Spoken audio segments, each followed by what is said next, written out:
Hello viewers, this is ELT Chairman ELT and Head of Linguistics by Bangladesh. Welcome to Language Skills Testing, Evaluation and Assessment Course Module 22, Good Test Administration.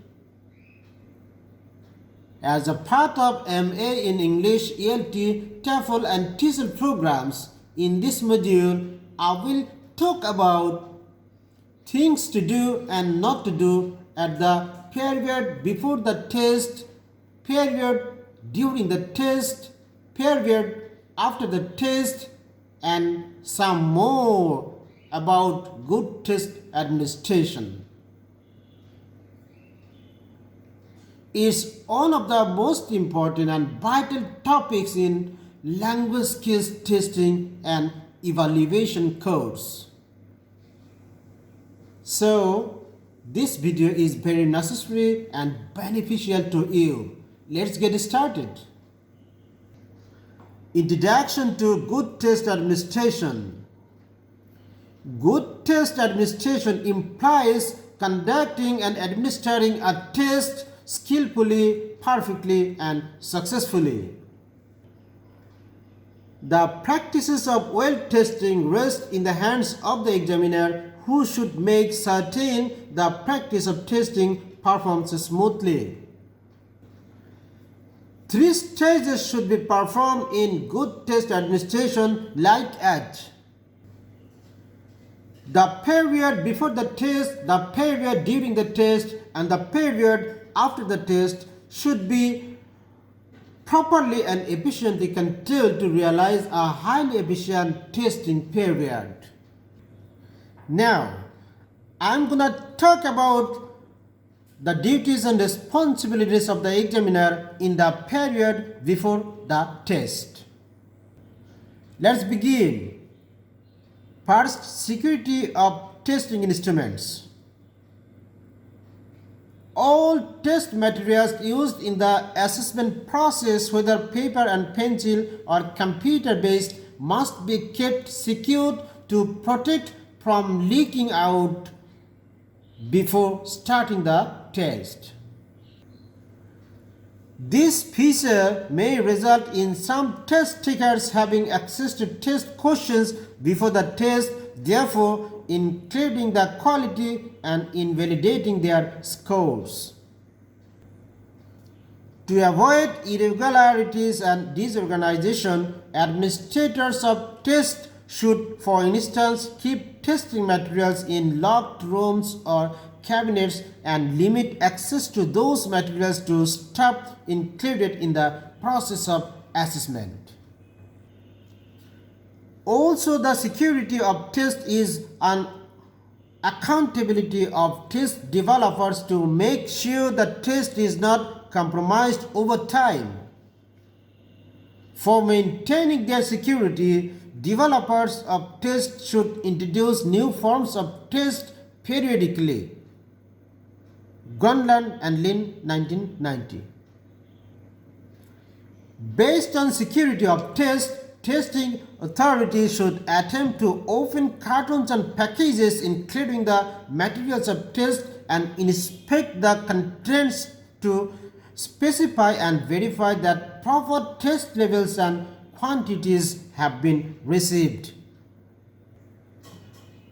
After testing materials inspection, they should be securely kept, since examination monitors may during an announced visit inspect these materials to make certain the seals have not been hampered with or changed before the due date.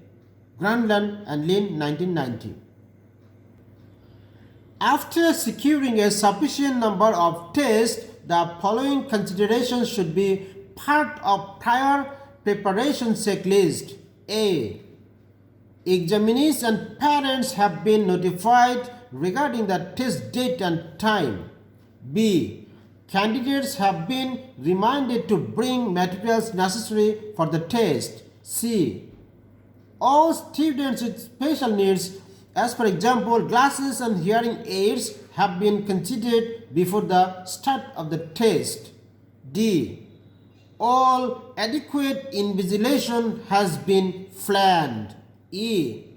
Examination administrators have read appropriate test administration procedures such as timing, examination regulations and test modifications.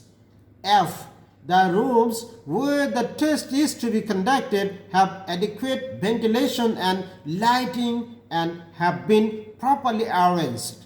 G. Seats are arranged in such a way that candidates can't look at each other's work. H. Candidates have been thoroughly prepared for the examination by suggesting to them ways of studying, giving them practice tests like those to be used, teaching them test-taking skills, and stressing the values of tests as for improving learning.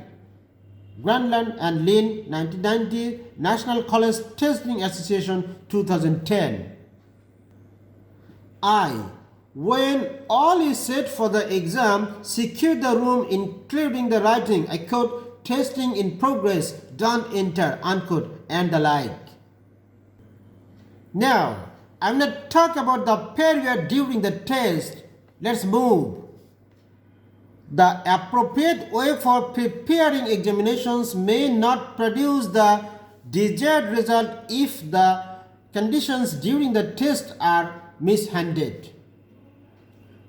According to Granland and Lynn, 1990, it is the important duty of the test administrators or institutions to make sure that circumstances during testing make sure successful testing. There are some guidelines given below that require to be viewed to make sure needed circumstances for successful testing are performed. Number 1.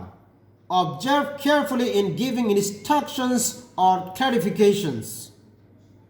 When an examiner announces that there will be a full 3 or 4 hours to complete the test and then talks for the first 15 minutes, testees sense that they are being unfairly deprived of testing time. Furthermore, just before a test, there is no time to make assignments, admonish the class, or introduce the next topic. On the other hand, testees are merely set for the test and will neglect anything not pertaining to the test for fear it will hinder their recall of information required to reply the questions. Thus, the well-intentioned remarks fail on, I quote, deaf ears, unquote, and merely increase anxiety toward the test and create hostility towards the teacher. Number 2, avoid interruptions. At times, an examiner will ask to have an ambiguous item explained, and it may be effective to elaborate the item to the entire group at the same time. All other distractions outside and inside the examination room should be eliminated where possible. The challenge, however, is that more often than not, the distractions are beyond the test administrator's reach. Number 3, avoid giving hints to students who ask about individual items. If the item is ambiguous, it should be clarified for the entire group. It's not ambiguous, refrain from assisting the pupil to answer it.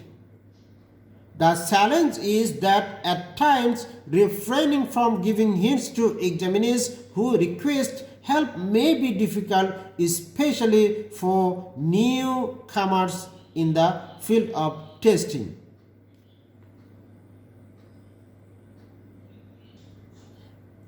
Nevertheless, giving unfair aid to some learners reduces the validity of the test outcomes and lowers class morale. Number 4, discourage cheating. When there is good teacher-learner relationship and learners view test as effective rather than harmful, cheating is usually not a problem.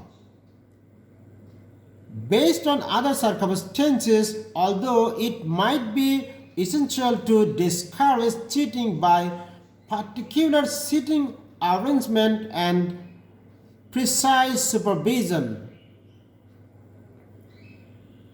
candidates receiving unauthorized assistance from other examinees during an examination have the same deleterious impact on validity of test outcomes and class morale as does receiving particular suggestions for the teacher.